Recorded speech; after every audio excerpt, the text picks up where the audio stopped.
John Galt? My friend just got off the plane from Boston. He said 3 people on his flight from LA to Boston were reading Atlas Shrugged. You see it everywhere. Who is John Galt? Who is John Galt? People are talking about Atlas Shrugged again. I think because of the economic collapse and just everywhere in the United States, it's become relevant again, and people are looking to get answers. Atlas Shrugged is probably the most profound philosophic novel ever written. She had answers to things. More than a half-century ago, Russian-born novelist and philosopher Ayn Rand determined that her adopted homeland had lost touch with the core values that had fueled America's rise to preeminence on the planet, and she saw trouble ahead.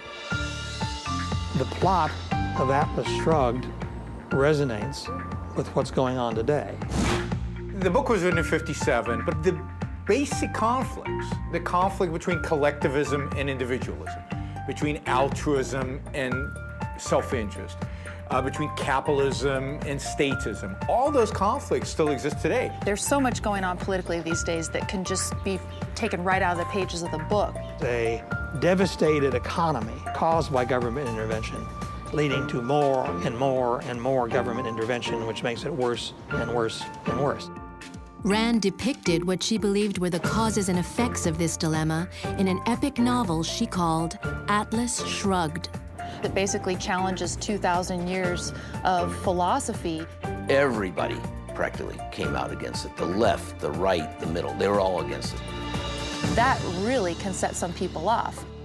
Atlas Shrugged tells the story of Dagny Taggart, an American woman who struggles to keep her transcontinental railroad running, even as an unholy alliance of government regulators and industrial looters chokes off the country's economy and cripples its infrastructure. What if all the brilliant creative people, the brilliant engineers, the brilliant inventors decided to stop showing up for work, and they all disappeared?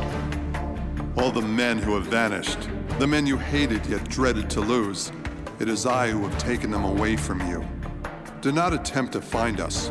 We do not choose to be found. We are on strike. We, the men of the mind. But even more compelling was the novel's theme, a presentation of a new and revolutionary practical philosophy that provides nothing less than a handbook for living on Earth. Atlas Shrugged is one of the greatest American novels, if not the greatest American novel, the American Bible, so to speak. I think her story is really a story about freedom, and it's a uniquely American one. I read the book and it changed my life. Since the date of its first publication, Atlas Shrugged has sold over 11 million copies, with sales increasing each year. In 2008, it sold over 200,000 copies. In 2009, more than 500,000. If Rand was here today, she would point to almost anything that's going on in government right now and say, "I told you so." Look at the fall of the automobile industry. Look at the fall of banking. All you have to do is look around. It's almost taken right out of the pages. The government that has the power to give you anything you want has the power to take everything you've got. And Rand called them the moochers and the looters. First they tell us, I'm in charge of the committee that is setting rules that could destroy your industry. And then, as they're walking out the door, they'd say, oh, by the way, how much money do you think you could raise for us? Capitalism is not responsible for financial woes. It's been government interference from day one. Bank regulations caused the S&O crisis. The solution is more bank regulations, which caused another crisis. And of course, now the solution is, let's just nationalize them all. Why bother with the regulations? Enough is enough. We're going broke. They're spending money that they have never earned. It's our money. We've earned it. Who is John Galt? Who is John Galt?